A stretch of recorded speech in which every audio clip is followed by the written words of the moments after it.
कि एक सांप 10 से 12, 14, 15, 20 अंडे देता है, परंतु उसके कुछ ही बच्चे जीते हैं, रेस्ट बच्चे उसके मर जाते हैं। ये नेचर डिसाइड किया है कि अगर आप में कोई चेंज है और आप उस चेंज के साथ, इस नेचर के साथ अच्छे तरीके से दोस्ताना बिहेव कर लिए, यानी कि आप उस चेंजेस के साथ इस नेचर में जी लिए, तो आप जी लेंगे, अदरवाइज आप डिस्ट्रॉय हो जाएंगे, है ना। मान लिया जाए कि किसी व्यक्ति में कोई चेंज हुआ और उस चेंज के साथ आसानी से इस दुनिया में वो जी लेता है, तो जाहिर सी बात है वो आराम से जी लेगा, नेचर ने उसको सपोर्ट किया, ठीक है। जैसे आपने देखा कि बाघों के केसेस में एक चीज देखने को मिलता है कि कुछ बाघ एक ऑटोमेटिक सफेद हो जाते हैं, है ना। और आज भी आप पढ़ते हो सफेद बाघ, एक्चुअली में ये सफेद बाघ एक म्यूटेशन के कारण पैदा हुआ है, ठीक है। एक प्रॉब्लम है बाघों के स्पेसीज में, ठीक है, जिसके कारण उसके बच्चे सफेद हो गए।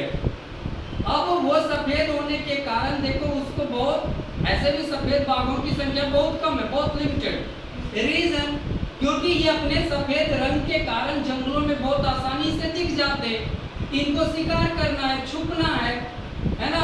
और जो कलरफुल, जो जिनके पास धारियां होती है, वो झाड़ियों में आराम से छुप लेते हैं और अपने शिकार को, उनके जो शिकार होते हैं उनकी नजर उस पर नहीं पड़ पाती, तो वो एक सडन शॉक देते हुए, है ना, सामने वाले को चमकाते हुए, उसको धोखा देते हुए उस तक पहुंच जाते हैं और सडनली उसका शिकार कर लेते हैं।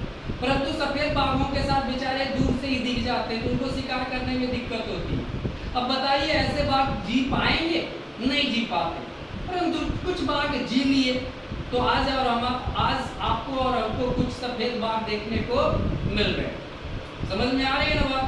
तो ये जो नेचर सिलेक्शन है उसका एग्जाम्पल एनसीईआरटी और दूसरे स्पेशल बुक्स में दिए गए हैं, जिसका आपको स्पेशल अध्ययन करनी चाहिए, specially for the NEET student. पहला जो है वो है इंडस्ट्रियल मेलानिज्म का। इंडस्ट्रियल मेलानिज्म कहने का मतलब है इंडस्ट्री के कारण पैदा हुए जो अनवांटेड सब्सटेंस है, उसके कारण किसी ऑर्गेनिज्म के कलर में परिवर्तन आ जाना। हुआ क्या कि जब इंडस्ट्रियलाइजेशन, है ना, यूएसए में शुरू हुई, तो वहाँ बहुत सारी फैक्ट्रियां लगाई गई, उससे जो, है ना, कार्बन डाइऑक्साइड जो निकल रहा था वो जंगल के पेड़ों के ऊपर लग रहे थे, छालों पे लग रहे थे। तो पहले जो मूठ था वो कैसा होता था? ग्रीन होता था। कैसा होता था बेटा? ग्रीन। अब पेड़ का छाल भी ग्रीन और मूठ भी ग्रीन, तो वो बहुत आसानी से अपने शिकारियों से बच जाता था।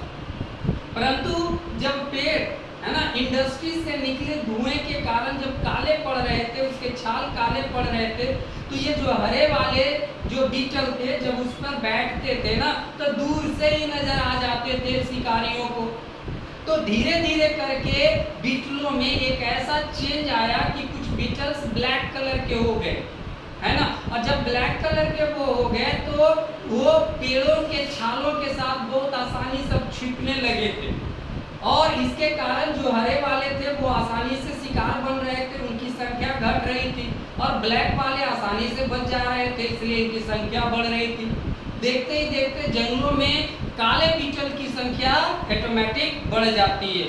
तो ये नेचर ने उसको सपोर्ट किया, एक चेंज हुआ, परंतु नेचर ने उस चेंज को स्वीकार कर लिया। नेचर के साथ उस स्पेसीज ने अपना कोऑर्डिनेशन बना लिया, नेचर ने उस चेंज को उसको सपोर्ट कर दिया। इसी को तो हम कहते हैं नेचुरल सिलेक्शन। Okay dear. दूसरी है ना, रेसिस्टेंस ऑफ डीडीटी, ठीक है। एक आप जानते हो कि पेड़ पौधों पर यह छिड़का जाता है ना, खास करके कीड़े मकोड़े को मारने के लिए, एक ये पेस्टिसाइड है। अब जब हम लोग अपने पेड़ पौधों पे कीड़े मकोड़े को मारने के लिए डीडीटी छींटने लगे, तो जो फ्लाइज वगैरह हैं धीरे धीरे करके इस डीडीटी के प्रति रेसिस्टेंस गेन कर लिए, और आज के डेट में आप छींटते रहो, उन पे कोई फर्क ही नहीं पड़ता, ठीक है। तो ये भी तो एक नेचुरल सिलेक्शन है ना। कुछ तो उसके सेल के अंदर एक ऐसा चेंज आया होगा जिसके कारण इस जहर को भी वो टॉलरेट करना सीख गया। और ये जो जहर को टॉलरेट करने वाली जो क्वालिटी उसके अंदर पनपी, वो उसको सपोर्ट कर दिया कि अब फार्मर है ना ये लगाते ये डालते रहे पेड़ पे, पर इनके जातियों को कोई फर्क नहीं पड़ रहा। तीसरी जो नेचुरल सिलेक्शन का एग्जांपल हमें किताबों में देखने को मिलता है वो होता है resistance of bacterium to drugs. मैं बार बार कहता हूं कि जो भी बैक्टीरिया कॉजिंग डिजीजेस हैं उसकी जो दवा होनी चाहिए, उसकी जो इलाज होनी चाहिए वो सिस्टमेटिक और रेगुलर और पूरी कोर्स की होनी चाहिए। अदरवाइज अगर आपने बीच में दवा छोड़ देते हो, है ना, लेते हो छोड़ देते हो, कंटिन्यू नहीं कर पाते हो, तो ऐसे केसेस में क्या होता है कि वो जो बैक्टीरिया है उस दवा के प्रति रेसिस्टेंस को गेन कर लेता है। और बेस्ट एग्जांपल आपका देश है कि हमारे देश में, है ना, इस तरीके की बीमारी, है ना, सुपर बग के तौर पे पैदा हुई जिसको हम और आप टीबी कहते हो, ट्यूबरकुलोसिस। एक नॉर्मल ट्यूबरकुलोसिस हो तो 2.5 से 3 महीने की कोर्स की दवा लेने पर ये खत्म हो जाती है।